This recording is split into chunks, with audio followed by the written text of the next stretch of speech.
마태복음 강의 54번째입니다. 용서 못할 죄가 있다. 마태복음 12장 31절에서 37절을 공부하시겠습니다. 용서를 받지 못할 죄가 있다는 것에 놀라지 아니할 수 없습니다. 도대체 어떠한 죄이기에 용서를 받지 못할 죄인가? 살인 강도도 당신이 나군에 이를 때에 나를 기억하소서 라고 죽어가면서 예수님께 간구할 때 나와 함께 나군에 있으리라고 말씀하심을 보아서 죄 용서를 받았다는 것입니다. 오늘 그 문제를 풀어보는 시간이 되시기를 원합니다. 사람의 아들을 대적하는 것은 용서받을 수 있습니다. 하지만 성령을 대적하는 말을 하는 자는 용서받지 못한다라고 예수님께서 말씀하셨습니다. 열매로 그 나무를 알게 됩니다. 선한 사람은 선한 것을 내고 악한 사람은 악한 것을 낸다고 말씀하십니다. 내가 하는 말에 내가 심판받게 될 것임이 분명합니다. 31절 말씀. 그러므로 내가 너에게 이르노니 온갖 종류의 죄와 신성모독은 사람들이 용서받되 성령님을 대적하여 신성모독하는 것은 사람들이 용서받지 못하고, 성령을 대적하여 신성모독하는 죄를 제외하고는 용서함을 받는다고 예수님은 말씀하셨습니다. 그렇다고 각종 죄를 다 지어도 된다는 말은 아닙니다. 용서해 주실 것을 기대하면서 일부러 죄에 이른다는 것은 아니될 말입니다. 32절 말씀. 또 누구든지 말로 사람의 아들을 대적하면 그는 용서받되 누구든지 성령님을 대적하면 이 세상에서나 오는 세상에서나 그는 용서받지 못하리라. 사람의 아들을 인자로 우리는 익혀 알고 있습니다. 개역 성경에서는 또 누구든지 말로 인자를 거역하면 사하심을 받되 누구든지 성령을 거역하면 이 세상과 오는 세상에서도 사하심을 얻지 못하리라고 되어져 있습니다.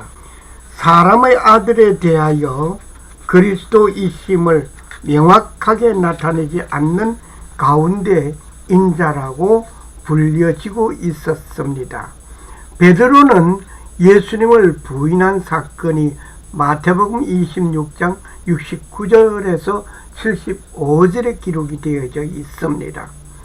베드로는 주는 그리스도시요 살아계신 하나님의 아들입니다 라고 신앙을 고백하던 그는 한순간 예수님을 모른다고 부인하는 일이 있었습니다. 이렇게 신앙생활하는 중에 있을 수 있는 일들입니다.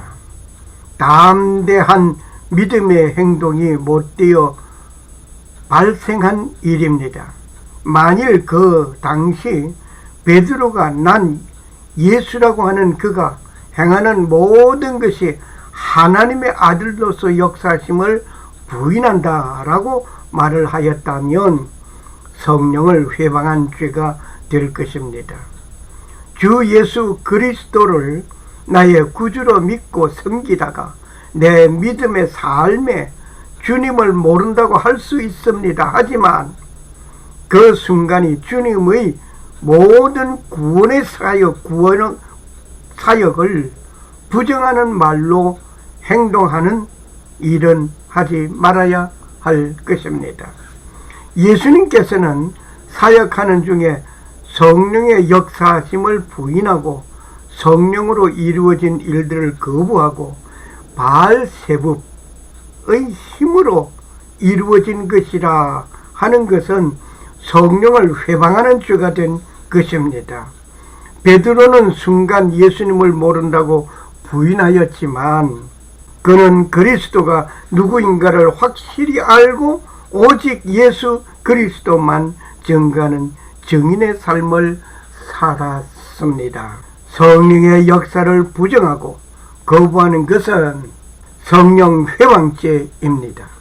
이 일은 성령을 대적하는 것입니다. 신성 모독하는 일입니다. 예수님께서 행하시는 일이 성령의 역사이었습니다. 그런데 바알세붑의 힘을 얻어 행하였다라고 말을 하는 바리새인들은 성령을 대적한 신성 모독한 것입니다. 33절 말씀, 나무도 좋게 하고 그것의 열매도 좋게 하든지 나무도 썩게 하고 그것의 열매도 썩게 하든지 하라. 나무는 그것의 열매로 아느니라.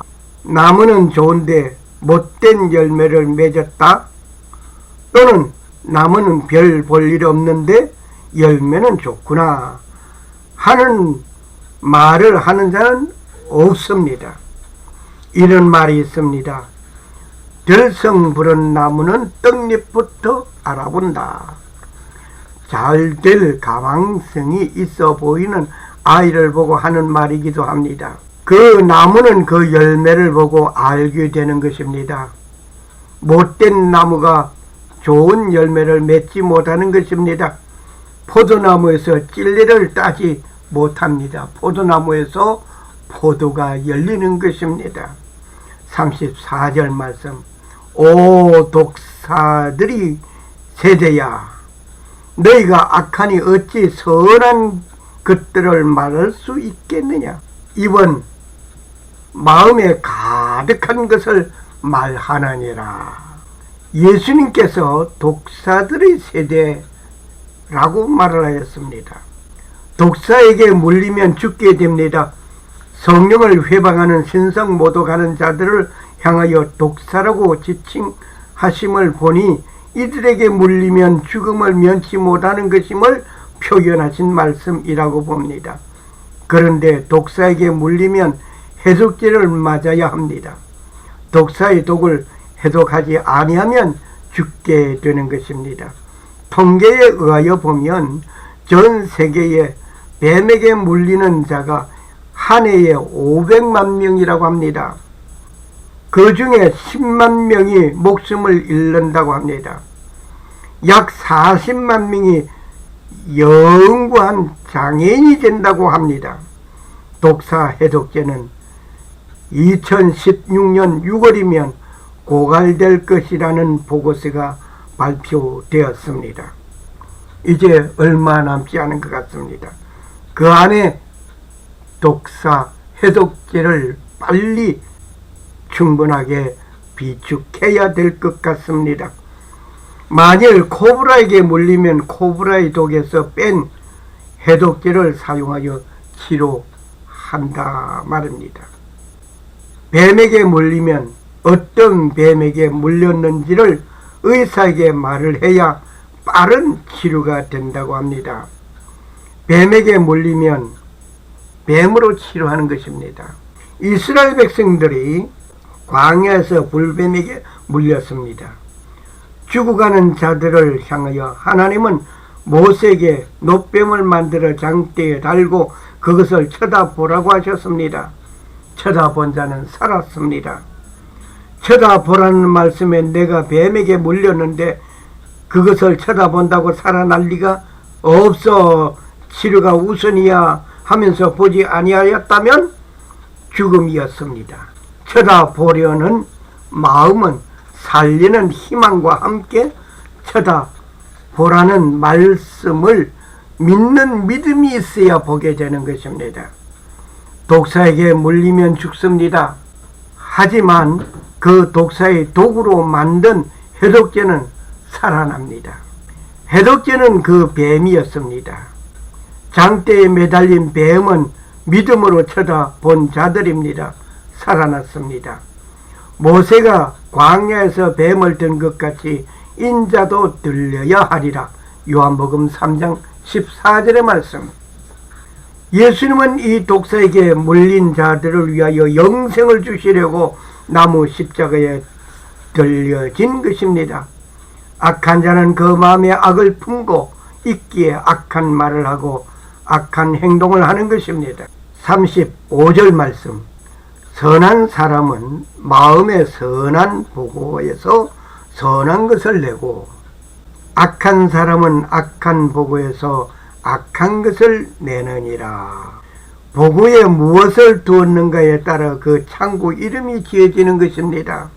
창고 쓰레기가 가득하다면 당장 쓰레기를 치워내고 청소를 하고 창고에 둘 물건들을 두어야 할 것입니다. 비밀 창고에 금, 은, 보석들을 두어둔 곳에서 비밀 문서를 찾으려는 사람은 없습니다. 지금 여러분의 보고에 무엇으로 가득 채워져 있습니까? 예수 천당을 외치시던 최글런 목사님 생각이 납니다. 일본 헌병대에 끌려가서 매를 맞습니다. 때릴 때마다 예수 천당이라고 외칩니다. 이 말을 듣던 일본 헌병은 하는 말이 있습니다.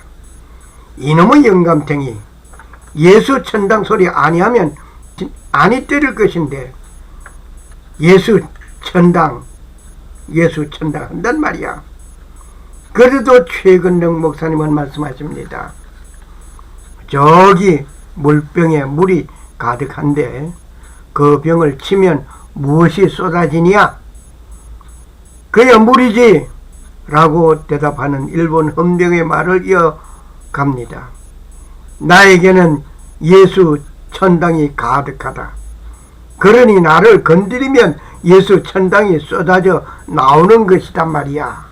역시 우리에게도 예수 천당이 가득해야 하겠습니다. 우리들의 보고에 잡동사니가 가득하다면 모두 끌어내고 청소하는 일을 해야 하겠습니다. 이제 마음을 비우고 오직 예수의 마음으로 가득 채워야 하겠습니다. 36절 37절 말씀. 오직 내가 너에게 이르노니 사람들이 무슨 쓸데없는 말을 하든지 심판날에 그것에 대하여 회개의 보고를 하리라. 네 말들로 네가 의롭게 되며 네 말들로 네가 종죄받으리라. 내가 실없이 내던진 말도 마지막 그날에 심판을 받게 된다고 합니다. 내가 한 말은 내가 책임을 지는 자가 되어야 할 것입니다. 사람은 상대편의 은행을 통하여 그 사람의 인품을 알게 되는 것입니다. 사람은 살면서 많은 것을 봅니다. 느끼고 생각하게 됩니다. 많은 일을 하면서 실수도 하고 실패의 쓴잔을 마시기도 합니다. 하지만 잘 되는 일도 있습니다. 그때 만족해 할 때도 있습니다. 한결같이 좋은 일들만 있기를 원하지만 그러지 못합니다. 우리의 삶은 살아 역사하시는 하나님만 의지하면서 그분만 따라가야 할 것입니다. 감사합니다.